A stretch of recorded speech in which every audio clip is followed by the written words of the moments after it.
हरे कृष्णा। तो स्वागत है आप सबका गीता मेड इजी कोर्स में। आज हम आगे बढ़ते हैं। आज हम चर्चा करेंगे गीता महात्म्य की, कि क्या महात्म्य है गीता का जो शास्त्रों में वर्णित है। तो कैलाश के शिखर पर वहाँ पे शिव जी विराजमान हैं, शंभू बैठे हैं। क्या करते हैं वो? ध्यान लगाते हैं। किस पे ध्यान लगाते हैं? शिव जी किस पे ध्यान लगाते हैं? जो ध्यान के योग्य है। कौन है ध्यान के योग्य? भगवान श्री कृष्ण। तो वहां पे ध्यान लगा के बैठे हुए हैं। तो जो उनकी भार्या है शिव जी की, पार्वती, हमेशा वो बड़ी उत्सुक रहती है कि जैसे ही शिव जी का ध्यान पूरा होगा, वो वापस आएंगे तो मैं उनसे प्रश्न पूछूंगी। तो नोटबुक तैयार रहती है उनकी। आपकी कहाँ है नोटबुक? लाए आप? तो वो should follow at the footsteps of Parvati Devi, है ना, कि हमेशा तैयार रहती थी वो, कि जैसे ही शिव जी आएंगे तो प्रश्न पूछूंगी मैं। जिज्ञासा होती थी उनको। भागवत का पहला श्लोक क्या है? अथा तो ना ब्रह्म जिज्ञासा। ये सूत्र है भागवत का कि हमें जिज्ञासा होनी चाहिए। तो ऐसी पार्वती भी तैयार बैठी रहती है। तो अब पार्वती प्रश्न पूछती हैं, है ना। तो यहाँ पे हम आपको प्रोजेक्ट करते हैं, उसके साथ साथ आप दोहरा सकते हैं।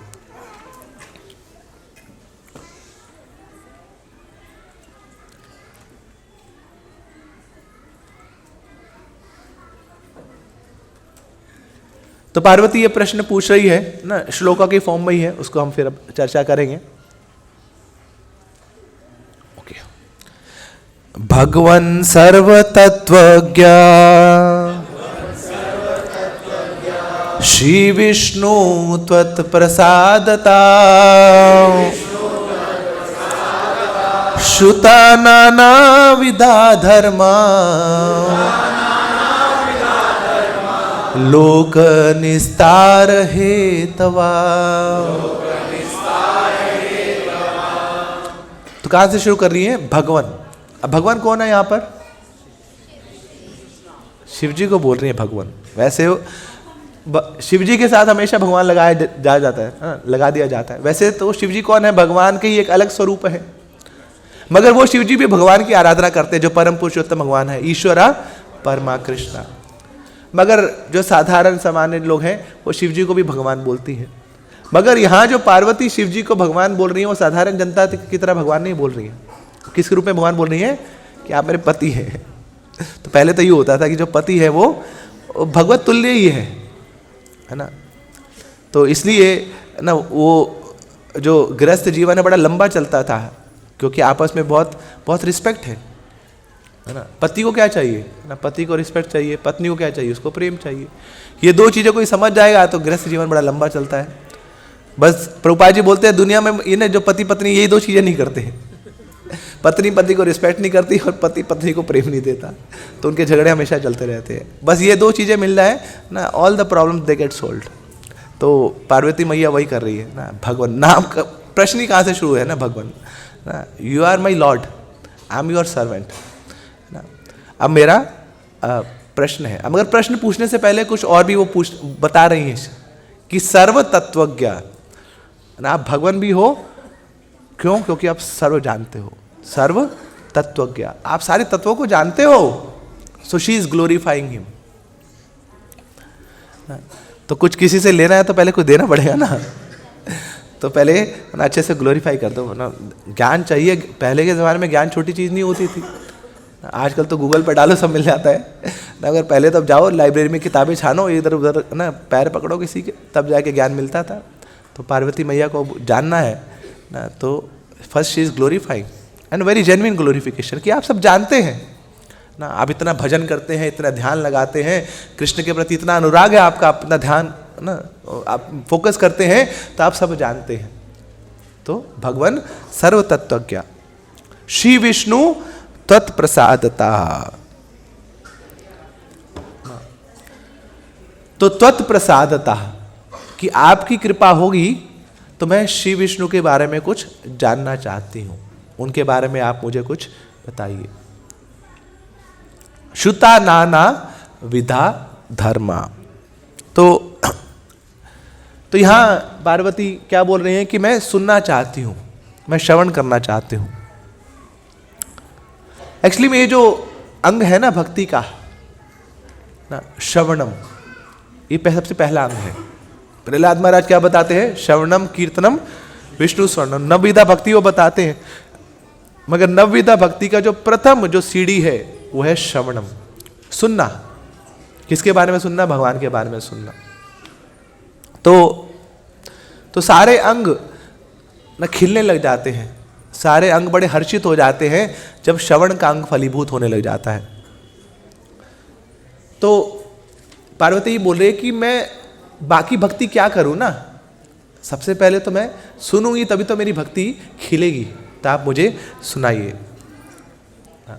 तो दो लोगों की कृपा हमेशा आवश्यकता उसकी रहती है। बिन सत्संग विवेक ना होई, राम कृपा बिन सुलभ न सोई। कि जब तक सत्संग में नहीं बैठेंगे ना, भगवान की कथाओं में नहीं बैठेंगे, तब तक विवेक नहीं आएगा। और विवेक आ भी गया तो जब तक भगवान की कृपा नहीं होगी, भक्तों की कृपा की नहीं होगी, तो वो सुलभ नहीं हो पाएगा, वो एक्सेसिबल नहीं हो पाएगा। तो बिना सत्संग के ये संभावना इसकी नहीं है। तो एक भक्त बड़ा अच्छा बता रहे थे कि इलेक्शंस होते हैं ना, तो अमेरिका में इलेक्शंस हुए, तो अमेरिका वालों ने वोट देके एक व्यक्ति को जिता दिया, तो जिताने के बाद उसको व्हाइट हाउस में बिठा देंगे ना, वाशिंगटन डीसी में जो व्हाइट हाउस है वहां पे उसको बिठा देते हैं। इंडिया में इलेक्शंस हुए तो उसको दिल्ली में बिठाया जाता है। मगर कृष्ण के इलेक्शन में जो जीतता है उसको भगवान कथा में बिठाते हैं ना। तो ये कृष्ण का इलेक्शन नहीं है, बेसिकली कृष्ण का सिलेक्शन है ना। कृष्णा चूजिस कि किसको अपनी कथा में बिठाना है ना। जो रस ले पाता है, जिसको आनंद आता है कथा में, तो भगवान उसको बिठाते हैं। बाकी सबको भैया निकलो तुम ना, तुम बाहर निकलो, तुम मूवी जाओ, संडे आज तुम क्रिकेट खेलो ना, क्रिकेट देखो ना। बार बार उनके लिए IPL आता रहता है, वर्ल्ड कप आता रहता है, बोले तुम अपने घरों में खुश रहो है ना। मगर कथा सुनने का सौभाग्य तो उन्हीं को देते हैं भगवान, जो इनको चुनते हैं, जिनको अपना मानते हैं। तो इसलिए ना पार्वती यहाँ पे बोल रहे हैं कि मैं सुनना चाहती हूँ आपसे, मैंने बहुत वेट किया आप क्या ना। तो तपस्या बड़ी लंबी होती है, आप जाते हो साधना करने के लिए, ध्यान करने के लिए, फिर आप भूल जाते हो। तो कितने लंबे समय से मैं वेट कर रही हूँ, अब मैं सुनना चाहती हूँ। तो कथा में आकर बैठना ये बहुत बड़ा सौभाग्य है। तो नाना विधा धर्म, आगे ना श्रुता नाना विधा धर्म, तो अनेक प्रकार के धर्मों के बारे में मैंने सुना है आपसे पहले है ना। मगर अब लोक निस्तार हेतवा, अब मुझे कुछ ऐसे धर्म के बारे में बताइए जिससे लोगों का हित होता है ना। लोक निस्तार हेतवा, तब क्या पूछना चाह रहे हैं सीधा सीधा ना पार्वती मैया कि मुझे गीता के बारे में बताओ। इस गीता ने लोगों की जिंदगी बदल दी है। It is heart transforming, it is life transforming. मुझे इस गीता के संदेश के बारे में बताओ। तो इस प्रकार ये प्रश्न पूछ रहे हैं। तब आगे अगला श्लोक आता है, अधुना श्रोतुम इच्छामि गीता महात्म्यम अप्यहम् श्रुतेन येन देवेश हरौ भक्ति विवर्धते। अधुना, अधुना मतलब अब श्रोतुम इच्छामि, मेरी इच्छा है कि आप मुझे कुछ ऐसा सुनाओ। क्या सुनाओ? गीता महात्म्यम, कि गीता के महात्म्य के बारे में बताओ। तो पार्वती भी जानते हैं गीता सुनने से पहले गीता का महात्म्य जानना बड़ा जरूरी है। कि क्यों पढ़ूं मैं, इतना टाइम मैं लगाने वाला हूं ना, बड़ी दूर से मैं आऊँगा ना, गर्मी में, सर्दी में, दोपहर के समय बड़े पसीने भी आएंगे, बड़ी ठंड भी लगेगी, मगर क्यों मैं सुनूं? तो ये प्रश्न है पार्वती मैया का, बड़ा ही अप्रोप्रिएट क्वेश्चन है। तो मुझे उस गीता की महिमा बताओ। मैंने बहुत सुना है गीता के बारे में, दुनिया बोल रही है ना, बड़े बड़े बुद्धिजीवी, फिलोसफर, साइंटिस्ट, डॉक्टर सब बोल रहे हैं गीता के बारे में, मगर है क्या इस गीता में, क्या महात्म्य है इसका, वो आप मुझे बताओ। तो श्रुतेन येन देवेश, फिर दोबारा से ना कि ओ देव आप मुझे ये बताओ। इसका लाभ क्या होगा? गीता में सुनूंगी तो क्या होगा? ये गीता क्या करती है? हरि हरो भक्ति विवर्धते, विवर्ध मतलब बढ़ाती है। ये हरि की भक्ति एकदम बड़ी स्पॉन्टेनियस बढ़ा देती है गीता। कि अभी ये माइनस लेवल पे भी हो ना, अभी हम भगवान से बहुत दूर भागते भी हो, मगर किसी के हाथ में गीता आ जाती है, गीता पढ़ने लग जाता है, तो भगवान की ओर आकर्षित हो जाता है। ऐसा होता था। चैतन्य महाप्रभु जब कीर्तन करते थे ना, तो महाप्रभु जब कीर्तन करते थे तो कुछ लोगों को पता लग गया कि ये जो व्यक्ति है ना कुछ मायावी सा है, ये सबको अपनी ओर खींच लेता है। तो कुछ लोग को जब ये समझ आने लगा तो क्या करते थे, जैसे ही महाप्रभु की टोली वहां जा रही होती थी कीर्तन करते करते, तो ये थोड़ा साइड पे हो जाएंगे, थोड़ा छुप जाएंगे वहां पे। मगर उनको ये नहीं पता था कि इनकी टोली में एक व्यक्ति है ना जो बड़ा दूरदर्शी है ना, टेलीस्कोप है उसकी आंखें, दूर से देख लेता है। तो कौन थे वो? नित्यानंद प्रभु। तो नित्यानंद प्रभु क्या करते थे, जो लोग स्पेशली भागते थे ना उनके पीछे भागते थे वो, अभी बताते थे। सबसे बड़ी कृपा तो इनको मिलनी चाहिए ना। महाप्रभु ना वो तो क्या है, वो पतित पावन है ना, जो गिरे हुए हैं। मगर जो दौड़े हुए लोग हैं उनके लिए मैं हूं, उनका पावन करने के लिए मैं आया हूं, है ना। तो मैं उनके पीछे दौड़ूंगा। तो नित्यानंद प्रभु भागते थे उनके पीछे, फिर उनको पकड़ के महाप्रभु के पास लाते थे। तो जो इनकी भक्ति माइनस में भी जा रही है वो पॉजिटिव हो जाती थी महाप्रभु के आकर्षण से। तो ऐसी गीता है ना। तो हरऊ भक्ति विवर्धते, कि हरि की भक्ति में एक बड़े सडन स्पॉन्टेनियस ना एक इंक्रीमेंट आ जाता है गीता का सानिध्य प्राप्त करने से। तो अब क्या बोल रही है वो? त्वत् वदस्व अधुनाथ ये अद्य अहम तव वल्लभा। तो यहां पे नहीं है वो, तो पार्वती बोल रही, इसी से संबंधित है वो। अहम तव वल्लभा, मैं क्या हूं? आपकी प्रिया हूं ना। I am your wife, I am your good wife, you love me, and if you love me then you have to do what I am telling to you ना। तो प्रेम करते हैं आप मुझसे, तो जो मैं बोल रही वो करो। क्या सुनाओ? गीता की महिमा आप सुनाओ, अगर आप मुझसे प्रेम करते हो। तो देखिए बड़ा ही एक गूढ़ ये विषय है यहाँ पर जो समझने योग्य है। गुरु क्या करता है? गुरु शिष्य को प्रेम करना चाहता है और शिष्य गुरु को प्रेम करना चाहता है। तो आपस में एक प्रेम का संबंध होता है ना। शिष्य गुरु को प्रेम कैसे करता है? गुरु की सेवा करके ना, या गुरु का कुछ वपु सेवा करके, उनको कहीं ले जाना वैसे सेवा करके, उनके कपड़े धोकर, उनके लिए प्रसाद बनाकर, उनका आंगन साफ करके ना। तो इस प्रकार गुरु, जो शिष्य है वो गुरु की सेवा करता है, गुरु को खुश करना चाहता है। मगर गुरु भी ना शिष्य को खुश करना चाहता है, खुश देखना चाहता है वो। मगर गुरु शिष्य को खुश कैसे करता है ना? गुरु के भी बड़े प्रिय होते हैं ना शिष्य उनके, तो वल्लभा, बहुत प्रिय है वो शिष्य। तो गुरु अपने शिष्य को प्रसन्न कैसे करते हैं? उसको कथा सुना के। तो कई बार लोग कंप्लेंट करते हैं कि देखो जी देखो, है ना, गुरु जी तो हमसे मिलते नहीं, है ना, टाइम ही नहीं है उनके पास। अरे जो गुरु जी की कथा है वो कि उनकी कृपा ही तो है ना, वो खुश करना चाहते हैं हमें। तो देखिए इस दुनिया में ना लोगों के प्रेम करने के अलग अलग तरीके हैं। तो गुरु अगर शिष्य से प्रेम करना चाहता है तो उसका एक ही तरीका है ना, वो क्या है? अहम वदस्व, कि मैं गाऊंगा, मैं कीर्तन करूंगा, मैं कथा करूंगा किसकी? कृष्ण की, तुम्हारे भले के लिए, तुम्हें मैं खुश देखना चाहता हूं। तो गुरु से अन्य कोई आशा भी नहीं रखनी चाहिए हमें ना। कई बार हम बहुत ना पॉजेसिव हो जाते हैं गुरु जी से कि देखो ये हमारे गुरु जी हैं, ये हमें टाइम देंगे, हमें पर्सनल टाइम देंगे, अलग से मिलेंगे ना, ऐसी आशा नहीं रखनी चाहिए। प्रभुपाद जी आपको पता अपने गुरु महाराज से कितनी बार मिले थे? हार्डली 3-4 बार ना। हम लोग तो अपने गुरुदेव से कितनी बार मिल लिए होंगे, मगर प्रभुपाद जी हार्डली 3-4 बार मिले थे, और वो भी कब मिलते थे? जब कथा होती थी। पहली बार जब मिले प्रभुपाद जी भक्ति सिद्धांत महाराज से, तो भक्ति सिद्धांत महाराज का क्या कमेंट था उनके लिए? पूरी भरी सभा थी, सब लोग चले गए थे, उसके बाद भक्ति सिद्धांत महाराज ने उनको बुलाया था, बोले आप इधर आइए मेरे पास। क्यों? क्योंकि he was hearing very attentively. तो गुरु जो देना चाह रहे हैं वो उसको रिसीव कर रहे थे, तो गुरु को तो पात्र मिल गया ना, अब उनको कृपा देंगे, उनको खुश करेंगे। तो गुरु भी शिष्य को खुश करना चाहता है। फिर आगे प्रभुपाद भक्ति सिद्धांत महाराज ने प्रभुपाद जी के लिए बोला अपने बाकी मठ के लोगों को कि ये जो भक्ति वेदांत स्वामी हैं, आज के बाद ये जो कुछ लिखें उसको पब्लिश कर दो आप, उसको एडिट करने की जरूरत नहीं है, उसको प्रूफ रीड करने की जरूरत नहीं है ना, उसको अप्रूव करने की जरूरत नहीं है, जो भी ये लिखे इसको पब्लिश कर दो। वाई? क्योंकि ये सुनते बड़े अच्छे से हैं, इसलिए बोलते बड़े अच्छे से हैं। जो भी ये बोलते हैं वो शास्त्र बन जाता है, उसको पब्लिश करो। तो ये प्रभुपाद जी की भावना थी अपने गुरु के प्रति, क्योंकि वो जानते थे कि गुरु का मतलब क्या होता है, उसे श्रवण करना। तो यहाँ पार्वती मैया जानती हैं इस तत्व को।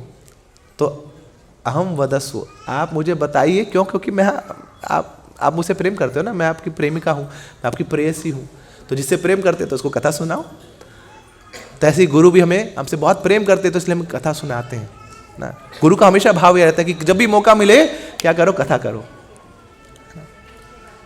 तो गुरु की केवल शक्ल देखने से हमें कृपा नहीं मिलने वाली। हाँ ना, उनका जो प्रेजेंस है बड़ा ही पावन होता है वो ना। दर्शने पवित्र करो ओई तुम्हार गुण। मगर हम लोग इतने गंदे हैं कि उनके दर्शन से भी पवित्र नहीं हो पाते। मगर कुछ ऐसा मेडिसिन चाहिए कि जो हमारे अंदर घुस जाए, अंदर की मैल को निकाले। और वो क्या है मेडिसिन? वो है जब गुरु के मुख से कथा निकलती है।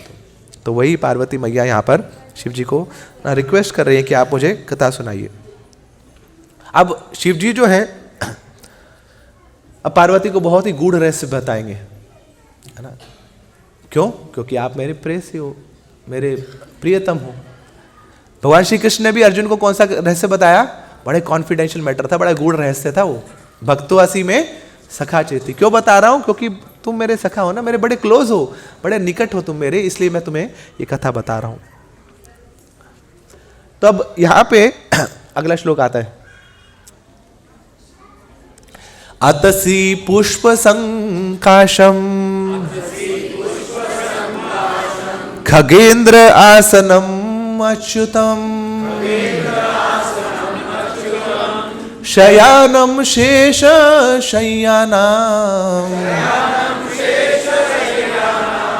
महाविष्णुम उपासमे।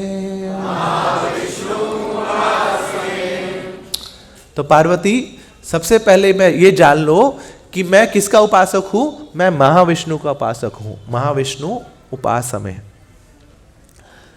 तो मैं ध्यान लगाता हूं ना, तो मैं उसी महाविष्णु पे ध्यान लगाता हूं, उसी कृष्ण पे मैं ध्यान लगाता हूं।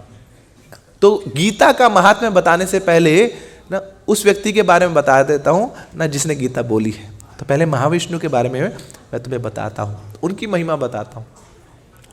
तो कैसे है महाविष्णु, कैसे है कृष्ण? तो पहले शब्द में उसका वर्णन आया है अतसी ना। ये शब्द होता है अतसी, मतलब अलसी। सुना आपने ना? बड़ी पोटेंसी होती है ना, बड़ी सारी उसमें रोग निवारक शक्तियाँ भी होती हैं अलसी में। तो अलसी के लड्डू बनाते हैं लोग, अलसी के मुखवास बनाते हैं लोग ना। तो बनाइए अगली बार ना, घी डालिए बढ़िया सा ना, उसमें गुड़ डालिए पूरी, जब पेस्ट बन जाए फिर उसमें अलसी डालिए, उसमें तिल डालिए, फिर लड्डू बनाइए, फिर लाइए रुक्मिणी द्वारकाधीश को भोग लगाइए, फिर उनके भक्तों को बांटिए। तो टेस्ट तो पता होना चाहिए ना कैसे बनाया आपने। तो अतसी, तो अतसी का शब्द क्यों प्रयोग किया है ना? तो बताना चाह रहे हैं कि जो महाविष्णु है उनका रंग ऐसा है, अतसी जैसा। पहली बार सुना है यहाँ, पहले तो सुना है कि भगवान का रंग कैसा है, वो मेघ श्याम ना, जयति जयति देवो ना, वृष्णिवंश प्रदीपो जयति जयति देवो मेघ श्याम कोमलांगो ना। तो श्याम वर्ण के हैं वो कृष्ण ना, बिजली के समान ना जैसे होता है वैसा ऑरा निकलता उनका। मगर यहाँ पे वर्णन आ रहा है अतसी पुष्प संकाशम, कि जो अलसी के जो पुष्प है उसका जो रंग है वैसा रंग है महाविष्णु का। और क्या करते हो है ना? खगेंद्र आसनम अच्युतम। तो बड़ा मजेदार श्लोक है ये ना। खग इंद्र, खग क्या होता है? इंद्र क्या होता है? राजा है ना, जो पक्षियों के राज हैं, जो गरुड़। आसनम, उस आसन पे बैठे हैं जो। तब पार्वती बोले ये तो पक्षी पे बैठे, गिर गए तो क्या होगा? तो शिव जी बोलते चिंता मत करो अच्युतम, वो गिरते नहीं है, इज नॉट फॉलिएबल ना, हम लोग गिर जाएंगे। घोड़ा चलाया ना कभी? कितने लोग पटके हैं घोड़े से, या घोड़े ने आपको पटका है? वो भी कला होती है, घोड़े पे चढ़ना, घोड़ा दौड़ाना। आप घोड़े पे बैठे तो कुछ लोग ऐसे डर के बैठ जाएंगे, पकड़ लो, बड़े गिरना दे भैया, पकड़ लो उसको, है ना। तो घोड़े पे बैठना मतलब कि अब जैसे घोड़ा आपको जिस वेव्स में लेके जाएगा ना, यू हैव टू ना अपने बॉडी को उसको आपको उस वेव्स में, उस तरंगों में लेके जाना पड़ेगा, तभी आप रुक पाएंगे, नहीं तो फिर यहाँ बार बार लगता रहेगा, यहाँ लगा वहाँ लगा ना। तो आधे घंटे की आपकी घुड़सवारी हो गई तो पूरी जिंदगी आपको झेलना पड़ेगा। बोले यहाँ दर्द हो रही है, यहाँ दर्द हो रही है, क्यों? बोले वो गया था ना जम्मू, वहाँ पे घुड़सवारी कर ली हमने। तो यहाँ कृष्ण क्या है ना, अच्युतम, वो गिरते नहीं है, बेशक वो ना गरुड़ पे बैठ जाएं जो बड़ी बड़ी तेजी से चलते हैं। तो खगेंद्र आसनम अच्युतम। दूसरा मतलब है यहां पर अच्युतम कि जो वो भगवान जो अपनी महिमा से कभी गिरते नहीं है, जिनका कभी पतन नहीं होता। प्राण जाए पर वचन न जाए, मगर भगवान के लिए ऐसा नहीं है। भगवान के लिए प्रण जाए पर वचन न जाए। प्रण जो दिया है ना किसी को, वो तोड़ देंगे, मगर अपने भक्तों को जो वचन दिया हुआ है वो नहीं तोड़ सकते। वो ऐरे गहरे के लिए, किसी के लिए अपना ना जो भी प्रण लिया उन्होंने, अस्त्र नहीं उठाऊंगा, शस्त्र नहीं उठाऊंगा, ये नहीं करूंगा, वो नहीं करूंगा, सब तोड़ देंगे वो। मगर जो वचन है कि मैं तुम्हारी रक्षा करूंगा, अर्जुन ना मैं तुम्हारे साथ हूं, तुम्हारा कभी विनाश नहीं होगा। कौन सा श्लोक है गीता का? न मे भक्त्या प्रणश्यति, मेरे भक्त का कभी विनाश नहीं होता। ये मैंने अपने भक्त को वचन दिया है, उसके मुंह से बुलवाया था, अर्जुन तुम डिक्लेयर करो पूरे संसार में मेरे भक्त का कभी विनाश नहीं होता। तो मेरा वचन कभी खाली नहीं जाएगा। तो इस प्रकार वो भगवान जो कभी अपनी महिमा से नहीं गिरते हैं। हमें तो लोग क्या करते हैं ना, फूल माला पहनाते हैं तो उसी में बड़े खुश हो जाते हैं हम, मगर जो भी फूल माला पहनता है उसको ध्यान देना चाहिए, उसके कॉशन होना चाहिए, सावधान होना चाहिए कि चप्पलों की माला तैयार है आपके लिए थोड़े समय में, है ना। तो बहुत ज़्यादा आनंद मत उठाइए उस फूल माला का, है ना। मगर भगवान ऐसे हैं कि जो उनकी माला पहनाई जाती है हमेशा उसको he feels pride in that because he deserves that. उन्हीं के लिए है वो सब कुछ, है ना। तो भक्तों को क्या मिल सकता है? भगवान का प्रसाद मिल सकता है, भगवान का भोग नहीं मिल सकता ना। फिर भी प्रसाद मिले तो उसको आदर दीजिए, और उसमें we should not enjoy that, है ना। तो हम माला पहनने योग्य है नहीं ना, हम उसको माथे लगा सकते हैं, बट हाँ भक्त लोग पहनाते हैं, but we are not on that level कि हम उसको भोग स्वीकार कर पाए, है ना। क्यों? क्योंकि फिर उसके बाद पता है ना, तैयार है चप्पलों की माला। If you start enjoying this, तो क्यों? क्योंकि हम लोग च्युत हैं, हम लोग फॉलिएबल हैं। हमारा अहंकार बार बार हमें गिराता रहता है, हमारा क्रोध हमें बार बार गिराता रहता है, हमारा काम हमें बार बार गिराता रहता है, मगर भगवान इज अच्युत। तो इसलिए हमारी आशा है, क्योंकि हम उस भगवान की पूजा करते हैं जो गिरते नहीं। तो हमारा हाल क्या है कि बेशक हम गिरते रहेंगे, मगर एक दिन ऐसा आएगा कि वही भगवान हमें हाथ पकड़ के अपने साथ ले जाएंगे, जो कभी गिरते नहीं है, वो हमें गिरने नहीं देंगे। तो ये हमारी आशा है। तो कभी पक्षी के ना गरुड़ के सिंहासन पे बैठते हैं, उस पर घूमते हैं, और फिर जब घूम के थक जाते हैं तो फिर क्या करते हैं? शयानम शेष शय्यानाम, शेषनाग बैठे उनकी शैया पे, या शेषनाग की शैया है उस पर भगवान विराजते हैं, आराम से आनंद उठाते हैं, वो लेट जाते हैं उस पर। तो अब शिव जी क्या बताते हैं कि ये जो विष्णु है जिनकी मैं बात बता रहा हूं, जो जिनका जो रंग है वो अलसी के पुष्प के समान है, जो गरुड़ के सिंहासन पे बैठते हैं, जो शेषनाग की सैया पे बैठते हैं, जिनका मैं भजन करता हूं, जिनका मैं ध्यान करता हूं, जो मेरे आराध्य हैं, वो एक बार लक्ष्मी को ये कथा सुना रहे थे। कौन सी कथा? जो मैं अभी तुम्हें सुनाने जा रहा हूं, गीता के महात्म्य की। तो महाविष्णु ने भी ये कथा लक्ष्मी को सुनाई थी। तो क्या बोला था महाविष्णु ने लक्ष्मी को? तो लक्ष्मी को बोलते हैं, देखो, अतो अध्यायम तद अर्धम वा। मेरे पीछे बोलिए, अतो अध्यायम तद अर्धम वा। तो लक्ष्मी बोलती है, अरे मैंने भी बहुत सुना है गीता के बारे में, मुझे बताओ इसका क्या फायदा है ना, कितना पढ़ना चाहिए, कैसे पढ़ना चाहिए।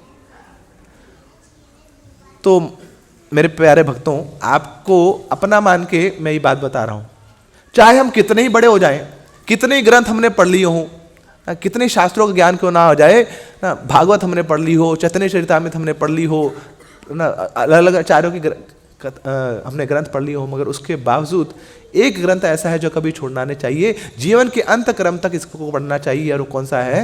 वह भगवत गीता। ये भगवान यहाँ पे बताना चाह रहे हैं, अतो अध्यायम, कि क्या करना चाहिए? हर रोज एक अध्याय जरूर पढ़ना चाहिए। समझ गया? कितने लोग तैयार हैं? हाथ खड़ा करो।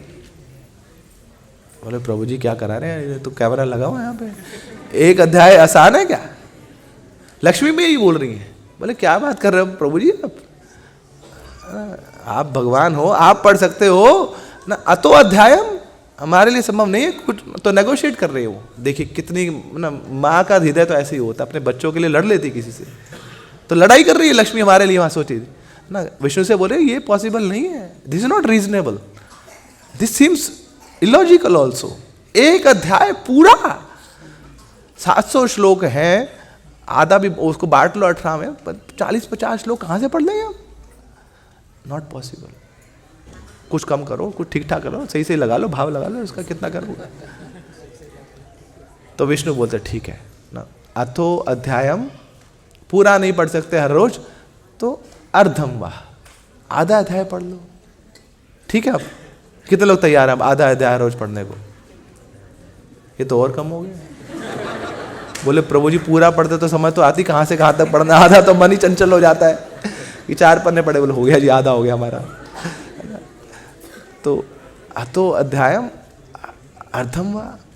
अब तो लक्ष्मी यहाँ पे भी नहीं मान रही है। बोले नहीं नहीं ये सही नहीं है, बड़ा महंगा लगा रहे हो आप, कलयुग के लोग हैं, देखो तो सही सामने कैटेगरी कौन सी है, ये डफर क्लास ढूंढ के लाए हम आपके लिए ना, सेक्शन डी है ये। भूल गए क्या विष्णु ना, आप थे, आप हंसों को पढ़ाते थे, परमहंसों को पढ़ाते थे जब आप आते थे सतयुग में, मगर अभी देखो ये बेचारे ट्यूशन लगा दो, होम ट्यूशन लगा दो, तब तो पास होने के लाले पड़ रहे हैं इनके। आप बोल रहे आधा चैप्टर पढ़ेंगे हर रोज का ना, तो सही से बताओ क्या करेंगे। तो अब फिर क्या बोलते हैं विष्णु कि ठीक है ना, थोड़ा इसको सही चेंज करते हैं ना, मॉडिफाई करते हैं ना, तो ऐसे करते हैं श्लोकम, अतः श्लोकम, कि हर रोज एक श्लोक पढ़ना है, with word meaning, with translation, with purport. तैयार है? अरे यार बाबा जी बड़ी अच्छी बात कर दी आप। ऑल ग्लोरीज टू लक्ष्मी देवी, वही लड़ रही, लॉयर अच्छा हमारा है ना, भगवान से लड़ देता बताओ, तो खूब लड़ाई कर रहे हो। मगर लक्ष्मी देवी बोले अरे नहीं नहीं आप भूल गए क्या कि कलयुग के लोग हैं, हिंदी तो पढ़नी आती नहीं है, संस्कृत के श्लोक कहाँ से पढ़ेंगे बेचारे, है ना, ऊपर नीचे होता रहता, नहीं पढ़ पाएंगे ये, मुझे पता है, मैंने देखा है इनको ना, ये बच्चे हैं, लाल है मेरे, इनको बड़ा किया है मैंने, इनके लिए पॉसिबल नहीं है हर रोज एक श्लोक पढ़ना। कितनी बार गुरु महाराज आके बोले ना, इसी आसन पे आके बोले, कितने लोग हैं जो गीता का एक श्लोक पढ़ेंगे, सबने हाथ खड़ा किया था ना, उसके बाद सब टाइट फिस हो गई हमारी। तो एक श्लोक पढ़ना भी आसान नहीं है। तो फिर क्या बोलते हैं विष्णु, ठीक है अर्धम वा, आधा कर दो, आधा श्लोक पढ़ लो। पार्वती बोली वो भी पॉसिबल नहीं है। विष्णु बोले ठीक है दी लास्ट, तो मतलब अब लक्ष्मी बोल रही है, सॉरी पार्वती बोल दिया मैंने, लक्ष्मी बोल रही है कि भगवान देखो आखिरी कर दो, सही सही लगा दो, आपको जो मन में आ रहा है वो कर दो। अब मैं ज़्यादा नहीं बोल रही, आपको लड़ाई नहीं कर रही, आपको जो अच्छा लग रहा है वो कर लो। तो फिर अब क्या बोलते हैं, अर्धम अर्धम वाह।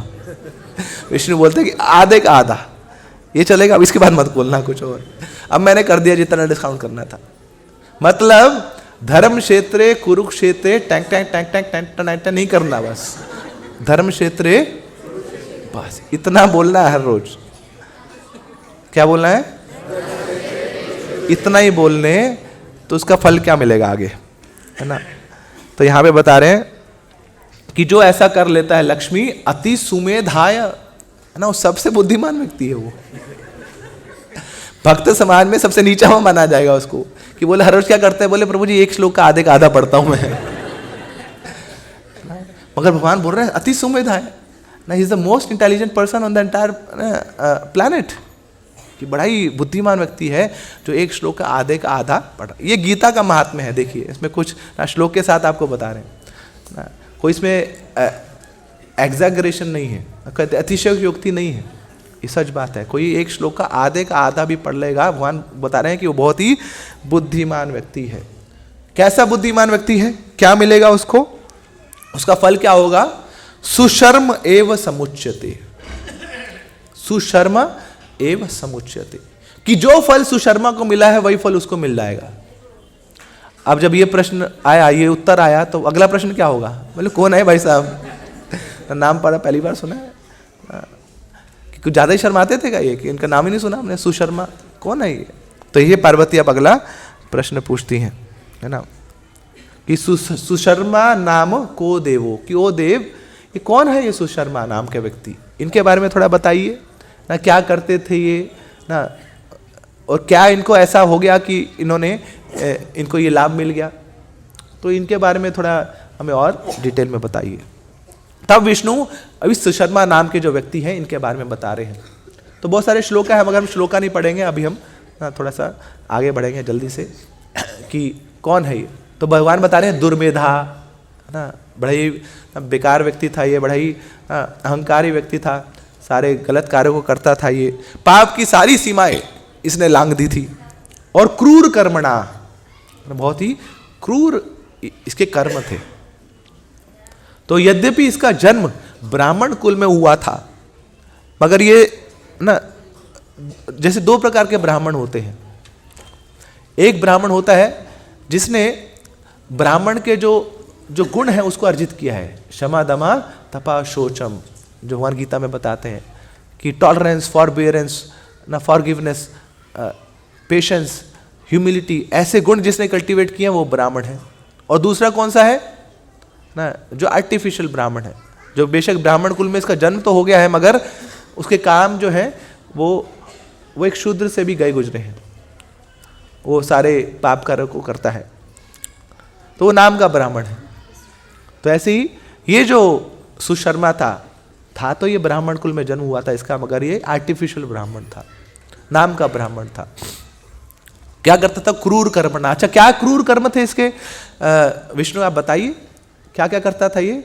तो विष्णु बताते हैं ना ध्यायम, कि ध्यान नहीं लगाता था ये।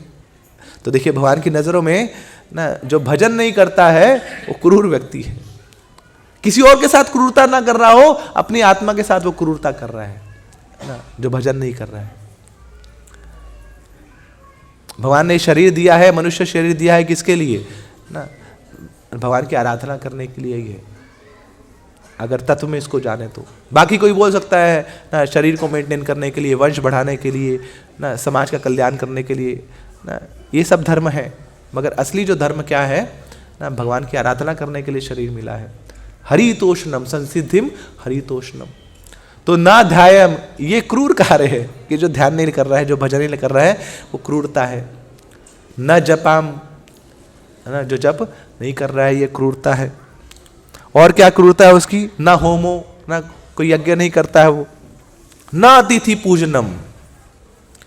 तो शास्त्र बताते हैं कि ठीक है आप कोई जप नहीं करते हैं, कोई तप नहीं करते हैं, कोई यज्ञ नहीं करते हैं, मगर कम से कम जो घर में अतिथि आ रहा है उसको तो कुछ अच्छे शब्दों से उसका सत्कार कर दो। मगर ये जो ब्राह्मण था ये वो भी नहीं करता था।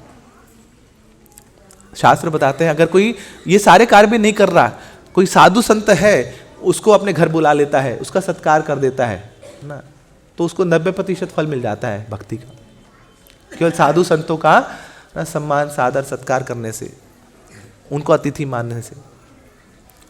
मगर ये जो ब्राह्मण है वो कार्य भी नहीं करता था। और क्या करता था ये? विषयन सेवयो ना, अपने विषय जो इंद्रिय तृप्ति के जो साधन है उन्हीं में लंपट रहता था। ये भोग वृत्ति थी इसकी बहुत ज्यादा। और क्या करता था? कृषि कर्म करतो नित्यम पर्णजीवी। कृषि का कार्य करता था, मतलब खेती बाड़ी करता था, मगर उसमें क्या करता था, जो पत्ते होते थे उनको ले लेता था, उनको बेचता था, और बेचने से जो पैसा आता था अपने ही भोग के लिए उसको प्रयोग करता था। तो इस प्रकार ये ब्राह्मण का कार्य नहीं है। ये किसका कार्य हो गया? वैश्य का कार्य हो गया। ब्राह्मण तो क्या करता है? पठन पाठन यजन याजन दान प्रतिज्ञा। ब्राह्मण केवल देता है, हाँ, उसके बदले में कोई इसको ना उसके पालन पोषण के लिए, भरण पोषण के लिए कुछ दे दे तो उसको स्वीकार करता है, मगर कहीं जाके वो अपने दुकान नहीं लगाएगा, कहीं जाके प्रोपेगेंडा नहीं बनाएगा। तो ये ब्राह्मण का कर्तव्य है। मगर ये क्या करने लग गया था? अब पैसा आने लग गया, तो पैसा आएगा तो क्या होगा? व्यसन बढ़ेंगे। तो सुरा प्रिया, तब जाता था, अब बोतल खोलता था वो। तो सुरा प्रिया मांसो उपहारी, अब मांस भी खाने लग गया। तो अब जितने भी अशुचि कार्य हैं सब वो कार्य वो करने लग गया। तो हुआ क्या कि एक दिन वो पत्तों को खोजते हुए एक जगह पहुंचा वहां पर। तो वहां पे एक ऋषि की वाटिका थी, वहां पे पहुंचा वो, और वहां पे वो इधर उधर जा रहा था ना, झाड़ियाँ थी बहुत सारी। तो तभी एक काला सर्प आया और उसने उसको डंक मारा और उसका पत्ता गुल हो गया, हरी बोल हो गया उसका।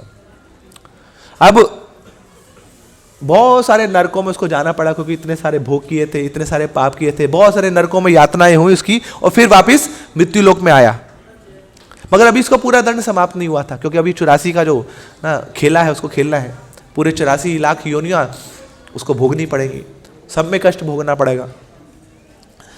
अब क्या बना, वो वजन उठाने वाला बैल बना। अब तो क्रोनोलॉजी समझ रहे हैं। तो सबसे पहले क्या था, ब्राह्मण था। तो ब्राह्मण, फिर वो पदभ्रष्ट हो गया, और फिर जाके सांप ने डसा तो वो नरकों में गया, वापिस आया तो अब वो बैल बना। और एक लंगड़े व्यक्ति ने उस बैल को खरीद लिया। अब लंगड़ा व्यक्ति क्या करेगा, खूब उसको एक्सप्लोर करेगा बैल को, बोले मैं तो चल नहीं सकता, तो खुद भी बैठेगा और उसे खेत भी जोतता था। तो बहुत भारी भरकम काम कराने लग गया उससे, आंखें से एकदम पूरा ना मुंह से फफूंद निकलने लगी, आंखों से बहुत ज़्यादा पानी निकलने लग गया उस बैल के, बहुत बहुत ज़्यादा इसका एक्सप्लॉयटेशन होने लग गया। और फिर क्या किया, एक दिन उसको उस जो पंगु था उसने एक ऊंचाई पे एक फार्म खरीदा था। अब बैल को ले जाता उस ऊंचाई पे, तो पहले ऊंचाई पे जाने में इसकी हालत ख़राब हो जाती, फिर वहाँ से ऊपर खेत जोतता हो। तो इतने गर्मी में उसको इतना दौड़ाया, इतना खेत जोताया कि वो बैल जाके वहाँ पे मूर्छित हो गया, और आंखें उसकी जैसे बटन की तरह बाहर आ गई हैं। और सब लोग इकट्ठा हो गए वहाँ पे, एक कौतूहल सा हो गया, सब बड़े कौतुक में आ गए कि हो क्या गया उस बैल को। ऐसे लग रहा है कि अभी वो प्राण छोड़ने वाला है। तो सब लोग इकट्ठा हो गए वहाँ पर, सब देख रहे हैं कि ये क्या हुआ। तो इतने में एक व्यक्ति आगे आता है ना, सुकृतना था वो, बहुत पायस व्यक्ति था, और आके बोलता है कि अरे देखो ना, ये बैल जाने वाला है, अरे भगवान क्या करो, मेरी जितनी सुकृति है ना वो इसको दे दो। और फिर थोड़े समय में बाकी कुछ एक दो लोग और भी आ गए कि देख देख के उनको भी इच्छा हुई कि हम भी कुछ दान दे देते हैं, हम अपने पुण्यों का दान दे देते हैं। फिर इतने में एक वैश्या जा रही थी दूर से, और उसने भी देखा कि बड़ा झुंड लगा हुआ है, तो भी वहाँ पे आ गई। और वैश्या क्या करती है, वो जो जनता करती है उसको फॉलो करती है। तो उसने वही किया कि अब यहाँ देखा कि कुछ लोग दान कर रहे थे, अपने पुण्यों का दान कर रहे थे, तो वैश्या भी आ गई वहाँ पर। तो ये बोलती, अगर है ना, वैसे तो मैंने पाप ही किया अपने जीवन में, मगर अगर कुछ मैंने अपना पुण्य किया है तो वो इसको लग जाए। और जैसे ये बोला उसने, तो तुरंत प्राण त्याग दी उस बैल ने, और मृत्यु हो गई उसकी। मगर बाद में अब वो जो बैल था ना, उसको एक ब्राह्मण का परिवार मिला। अब ब्राह्मण का परिवार क्यों मिलता है, शुचि नाम श्रीमताम गेह, भगवान गीता में बताते हैं कि आपके पुराने कर्मों की कोई सुकृति होगी, ताकि अगले जन्म में आपको ब्राह्मणों के घर, भक्तों के घर जन्म मिल रहा है। हमारे यहाँ पे जो छोटे छोटे बच्चे दिखते हैं ना, भक्तों के बच्चे, कोई साधारण बच्चे नहीं है, पुराने ना जन्मों के बहुत बड़े योगी रहे होंगे, बहुत बड़े भक्त रहे होंगे, तभी तो यहाँ बचपन में आके वो हरे कृष्णा की ट्यून निकाल देते हैं, हारमोनियम पे करताल बजा लेते हैं, धक धक धक धक धक धक। तो ना भक्तों का खून दौड़ रहा है इनकी रगों में, तो साधारण भक्त नहीं है। तो भगवान गीता में बताते हैं कि भक्ति कभी खत्म नहीं होती है ना, जो डिग्री किया आपने इस जन्म में सब बर्बाद हो जाएगी आपकी मृत्यु के समय।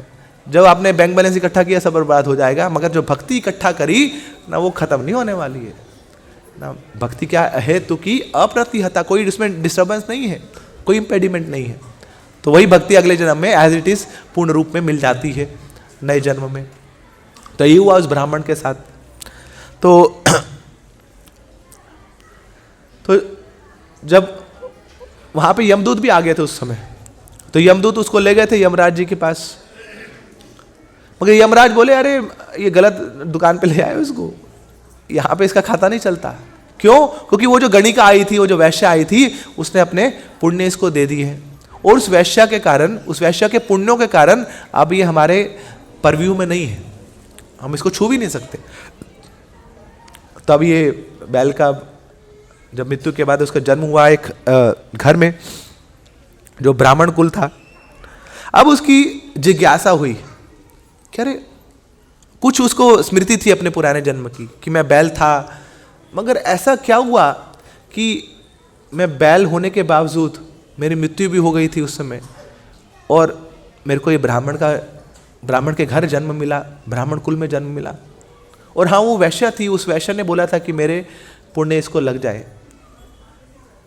तो मैं जानना चाहता हूँ। तो पता किया कौन सी वैश्या थी वो। तो वैश्या के घर पहुंच गया वो, उससे जिज्ञासा करने के लिए, उससे पूछने के लिए कि ऐसा क्या पुण्य उसने मेरे को दान दे दिया कि मेरे को यहाँ ब्राह्मण कुल में जन्म मिल गया। तो अपना पूरा वो जो बायोडेटा था वो बताने लग गया वैश्या को कि देखो ऐसे ऐसे मैं बैल था ना, फिर सब इकट्ठा हुए थे, मैं खेत जोत रहा था ना, बहुत गर्मी थी, मैं मूर्छित हो गया था ना, फिर सब इकट्ठा हुए थे, फिर तुम भी आई थी वहाँ पे, सब अपना पुण्य का दान दे रहे थे, मगर जैसे ही तुमने पुण्य का दान दिया तो तुरंत मेरा प्रमोशन हो गया ना, तो बैल से सीधा एक ब्राह्मण के घर। तो ऐसा तुमने क्या किया? तो वो वैश्या बोलती है अरे मैंने कुछ नहीं किया, मैंने कुछ नहीं किया। फिर किसने किया? बोले तोते ने। कहाँ है वो तोता? तोते से मिलाओ ना। बोले मैं तो क्या करती थी, जो वो तोता बोलता था मैं वो बोल देती थी। तो जब मैंने देखा कि इतने सारे लोग वहां पे इकट्ठा हुए थे, सब लोग अपने पुण्यों का दान कर रहे थे, तो मैं सोची ना, मेरे को अपने ऊपर बहुत घृणा आई कि काश मेरे पास कुछ तो ना मंगल होता, कुछ तो पुण्य होता जो मैं दान कर पाती। मगर तो उस समय मुझे याद आया, अरे हाँ वो तोता होता था ना, तोता कुछ ना कुछ बोलता था, और जो ये तोता बोलता था मुझे इसका मतलब पता नहीं था, मगर जो ये बोलता था बड़ा मधुर लगता था, बड़ा अमृतमय लगता था। जब वो अपना मुंह खोलता था मेरे कानों में वो शब्द जाते थे, मेरी इच्छा होती थी मैं भी उन शब्दों को बोलूं, और जैसे उन शब्दों को बोलती थी तो मेरे को लगता था मेरे अंदर की जो मैल हो बाहर निकल रही है, मैं बहुत पावन हो रही हूं। तो मैंने क्या किया, उस समय जब तुम बैल के रूप में थे, तुम मरने वाले थे, तो मैंने ही बोला कि हे भगवान, अगर कोई मेरे पुण्य हैं जो मैं वो जो तोता बोलता था मैं उच्चारण करती थी, अगर कुछ ऐसे पुण्य हैं तो आप क्या करो, वो सारे पुण्य इस बैल को दे दो। तो मैंने तो बस यही किया। तो माला ले आया वो सुशर्मा, बोले तोते कहाँ हैं? तोते से मिला दो एक बार बस। वो तोते महाराज आओ ना, जान बचा ली तुमने, ये तो पता नहीं कितनी योनियां और घूमना पड़ता ना। ये तो बैल की तो अभी ऊपर की योनि है ना, गाय बैल की तो अच्छी योनि मानी जाती है, उसके बाद तो कितनी नीचे योनियों में मेरे को जाना पड़ता, तो बचा लिया आपने। तो अब तोते के पास जाते हैं, बोले बताइए तोते महाराज है ना, क्या आपने ऐसा किया, क्या गाते थे आप कि आपको कि आपके जो कुछ शब्द इसने रिपीट किए और मेरा इतना भला हो गया। तब वो जो तोता था वो बोलता है कि देखो ओ ब्राह्मण, जैसे तुम ब्राह्मण थे वैसे मैं भी ब्राह्मण था, मैं मंत्रोच्चारण किया करता था, मैं श्लोकों का उच्चारण किया करता था, मगर हुआ क्या, इतना ज्ञान मुझ में आ गया कि ज्ञान से अहंकार आ गया, बहुत अभिमान आ गया। देखिए प्रभुपाद जी बताते हैं ना कि हम लोग भक्ति कर रहे हैं ना, तो भक्ति में भगवान हमें सब कुछ देंगे, हमें धन भी देंगे, हमें जन भी देंगे, हमें अभिजन भी देंगे ना, मगर उन सबको भगवान की सेवा में लगाना ही ये सबसे बड़ी कला है। और अगर वो ना सीखी ना तो हम भक्ति में हमेशा ही ना नीचे ही रहेंगे, भक्ति में उठ नहीं पाएंगे। ये भगवान हमेशा टेस्ट लेते हैं, क्योंकि भगवान अपने भक्तों को कभी खाली नहीं छोड़ सकते। भगवान देते हैं, उनका काम है देना, तो अपने भक्तों को भी खूब देते हैं। तो अगर भक्ति से आने से पहले हमारी बहुत इच्छा थी ना, हमारा बहुत नाम हो, तो भगवान नाम देंगे, खूब नाम देंगे।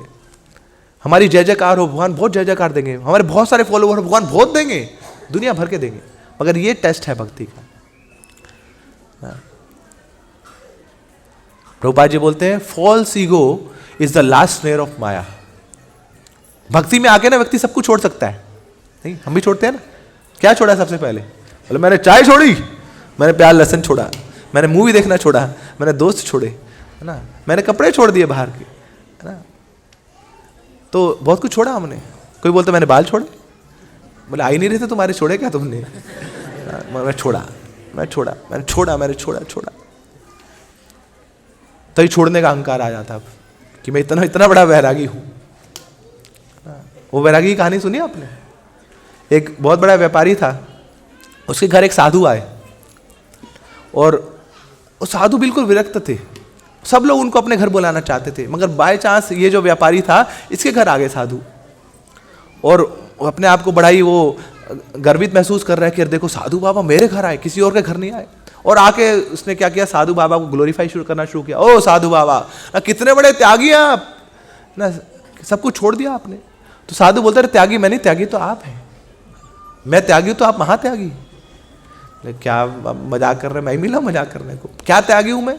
मेरी पत्नी है, मेरे बच्चे हैं, मेरा घर है, क्या छोड़ा मैंने? आपने देखो ना, आपने अपना सारा घर बार छोड़ दिया ना। ये जो आसक्तियां हैं कितनी मुश्किल है इनको छोड़ना। आसक्ति का मतलब ही है जो आसक्ति है जा नहीं सकती, उन आसक्तियों को आपने त्याग दिया। मरते दम तक लोग नहीं छोड़ नहीं पाते हैं ना। अश्नम में मसनम में जाया में बंधुवर्गों में इति में कुर्बान कालवरी को हंती पुरुषा जमा। मैं करते रहते, मैं और मेरा, मैं और मेरा, मेरा कहाँ है, मैं कहाँ है, मेरे लोग कहाँ है, मैं कहाँ हूँ। यही चलता रहता है लोगों का अंत समय तक। मगर आप इतने बड़े वैरागी हैं, सब कुछ त्याग दिया आपने। तो साधु वापस बोलता रहे, त्यागी मैं नहीं, त्यागी तो आप है, आप तो महात्यागी। बोले फिर मजाक? मैं ही मिल रहा हूं मजाक करने को? त्यागी तो आप हैं। आपने अपने कपड़ों का त्याग कर दिया, आपने गेहूं वस्त्र धारण कर लिया, और तो और आपने अपने केशों का त्याग कर दिया। हाथ में कमंडल लेके, ये डंडा लेके आप जा रहे हैं, भ्रमण कर रहे हैं। त्यागी मैं नहीं, त्यागी तो आप है। तो साधु बोलता नहीं, मैं त्यागी नहीं, आप है महात्यागी। बोले साधु बाबा बहुत हो गया आप ना, क्यों मजाक कर रहे हैं मेरे साथ? मैंने क्या अपराध कर दिया बताओ, क्यों आप बोल रहे हैं मुझे महात्यागी? तो साधु बोलता है, देखो ना, मैंने तो क्या किया, अपने पत्नी का त्याग किया, अपने बच्चों का त्याग किया, अपने कपड़ों का त्याग किया, अपने केशों का त्याग किया, अपने घर का त्याग किया, मगर तुमने तो कृष्ण का ही त्याग कर दिया। जिसने सब कुछ दिया उसको त्याग कर दिया, तो सबसे बड़े महात्यागी हुए ना आप। तो वापिस आते हैं इस कथा पे। तो बहुत अहंकार हो जाता है, कई बार त्याग का भी अहंकार हो जाता है, कई बार लोगों का अहंकार हो जाता है। मगर ना हमारे आचार्य बताते हैं कि इन सब लाभ पूजा की प्रतिष्ठा से हमें बचना पड़ेगा। जो इस टेस्ट को पार कर पाता है जाता है, वो भगवान के बड़े नज़दीक आ जाता है, वो आचार्यों के गुरु के बड़े नज़दीक आ जाता है। तो अब ये जो तोता वो अपनी कहानी सुना रहा है ना, तो स्टोरी के अंदर स्टोरी है, ध्यान दीजिएगा। तो तोता क्या बता रहा है सुशर्मा ब्राह्मण को कि जैसे आप ब्राह्मण थे, मैं भी ब्राह्मण था, मगर मैं जब ब्राह्मण के कर्तव्यों का पालन करता था, वेदों का पाठ करता था, ज्ञान अर्जित करता था, तो मुझे उसका अहंकार हो गया, और उस अहंकार से मैं ईर्ष्या करने लग गया, मेरे अंदर मात्सर्य आ गया, मैं द्वेष करने लग गया किन लोगों को जिनके आसपास मैं बैठता था। और तो और सच बात बता दूं, अपने गुरु से मेरे को ईर्ष्या होने लगी। जिन गुरु ने मेरे को सिखाया ना, उनसे मैं कंपटीशन करने लग गया, उनसे प्रतिस्पर्धा करने लगा। अरे ये गुरुजी क्या है, ये तो ऐसे ही है ना, इनका हालचाल देखो, कुछ बोलना आता नहीं, कुछ चलना आता नहीं, मैं ना मेरा स्टैंडर्ड देखो आप, कितने श्लोक मुझे याद है ना, कितने क्या फ्लुएंसी है मेरे पास, कैसे लोगों को मैं आकर्षित कर लेता हूँ। तो अपने गुरु के प्रति मैं अपराध कर बैठा। और फिर क्या हुआ ना, तो ऐसे निंदनीय लोकों में मेरे को भेजा गया। जैसे तुम नरक लोक में गए थे, यातनाएं सहन करी, तो मैंने भी वहीं पे यातनाएं सहन करी, और फिर जाके मेरे को तोते की योनि मिली, तो पक्षी की योनि मिली। मगर एक दिन मेरा सौभाग्य जागा। क्या सौभाग्य था कि मेरे माता पिता मर गए। ये सौभाग्य, वो माता पिता जो तुम्हारा पालन पोषण करते थे, बोले सुनो तो सही, मेरे माता पिता मर गए तो मैं क्या हो, मैं तो सड़क पे आ गया ना, भूखा रोता पिटता मैं सड़क पे वहां पे रोता रहता था ना, छोटा सा मैं तोता था ना, मगर मेरे साथ कोई होता नहीं था, अकेला था मैं बिल्कुल। मगर उस समय मेरा सौभाग्य जागा कि एक साधु वो जा रहा था, तो साधु ने मेरे ऊपर दया दृष्टिपात किया और मुझे अपने साथ ले आया। और साधु ने देखा कि तोता बड़ा छोटा है, तो मेरे को एक पिंजरे में डाल दिया, वहाँ ना पिंजरे में रख दिया, वहीं पे खाना पीना सब कुछ मिलता था मेरे को। बोले यही तो फायदा है मठ का, बोले काम धंधा कुछ है नहीं, खाना पीना खूब मिलता है, मंदिर का मजा है ना, कितने लोग मजा कर रहे हैं मंदिर का। बोले आओ जी आओ, बस ना संडे में लंच तो बनाना नहीं अपना ना, महाप्रसाद तो मिलेगा फर्स्ट क्लास, बढ़िया कथा सुनो और प्रसाद ना, तो यही आनंद है भक्तों के लिए। तो बोले वही आनंद मिलता था मुझे। मगर होता क्या था कि पहले दिन जब रात को मैं सोया और अगले दिन जब उठा तो देखा वहां पे छोटे छोटे वो साधु के जो बच्चे हैं वो उठे हुए है ना, सब उठे हुए हैं सुबह सुबह 4 बजे, अभी तो सूरज नहीं आया है ना, इनका सूरज जाग गया वहां पे। और ये क्या कर रहे हैं, मेरे को कुछ आवाजें सुनने को मिली और वो आवाजें जो थी बड़ी सुंदर आवाजें थी है ना, ऐसे मन मोहने वाली आवाजें थी। और जैसी आवाजें मिली, मैं तो तोता हूं, मैं क्या करता हूं, मैं तो रिपीट करता हूं। तो वहां पे पहली आवाज आई थी है ना, धृतराष्ट्रवाचा धर्म क्षेत्रे कुरुक्षेत्रे सम्मेतायुत्सवा मामका पांडवाश्चैव किम अकुर्वत संजया। तो गीता का जो प्रथम अध्याय है उसका वहां पर पाठ चल रहा था और ऐसा वो लुभावना था।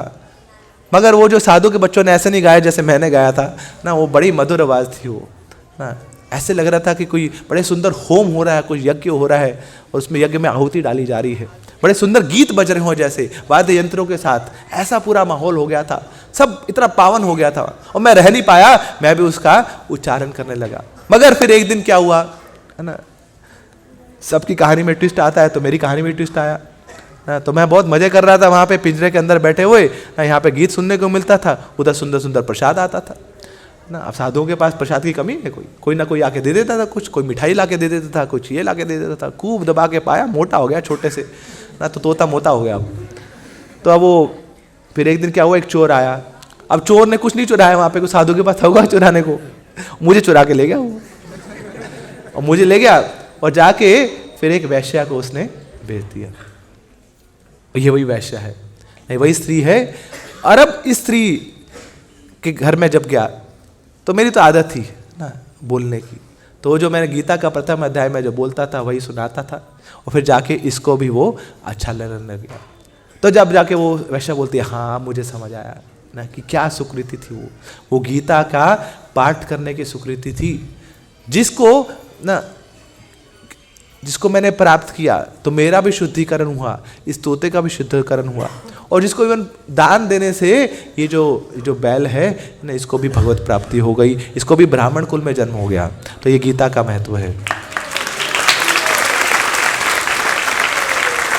तो ये कथा कौन सुना रहे हैं? विष्णु लक्ष्मी को, और जो शिव जी पार्वती को सुना रहे हैं, सुशर्मा की। तो जो नाम था सुशर्मा, तो वहां से पकड़ा शिव ना पार्वती मैया ने। तो ये देखिए अटेंटिवनेस देखिए पार्वती मैया की। तो वहां तो बोलते चले जाते हैं आपके, उसके बाद कि अच्छा ये महाविष्णु का ये रंग है ना, ये उनका ढंग है, मैं उनका आराधना करता हूँ और ये उनकी तपस्या करता हूँ, मैं उनका भजन करता हूँ। और फिर महाविष्णु ने गीता सुनाई और गीता का फल, पढ़ने का फल वही मिलता है जो सुशर्मा ब्राह्मण को मिलता है। और फिर भगवान आगे बढ़ जाते हैं, मगर पार्वती ने बीच में पकड़ लिया, बोले ऐसे थोड़ी, ये नया शब्द आया है सुशर्मा, इसके बारे में आप मुझे बताओ। तो इस प्रकार ये गीता की महिमा है जो गीता महात्म्य हमने श्रवण किया। तो अब देखिए कितने लोगों का उद्धार हुआ गीता को श्रवण करने मात्र से, है ना। तो काउंट कर सकते हैं एक बार, वापस जाइए स्टोरीज में, कितने लोगों को फायदा मिला। शुरुआत से जाएंगे तो आसान होगा काउंट करना। सबसे पहले कौन था? वो जो सुशर्मा ब्राह्मण था ना, जो बैल के रूप में आया था, उसका उद्धार हुआ। फिर उस वैश्य का उद्धार हुआ, उस तोते का उद्धार हुआ, और ऑब्वियसली वो जो ब्राह्मण के बच्चे थे जो उसका उच्चारण कर रहे होंगे उनका उद्धार हुआ। तो ये गीता का लाभ है, पूरे जगत का उद्धार कर सकती है वो, प्रोवाइडेड है ना हम उसको अटेंटिवली पढ़ें, उसको समझने का प्रयास करें। ग्रंथराज श्रीमद् भगवद गीता की, जगत गुरु श्रील प्रभुपाद की। हरे कृष्णा।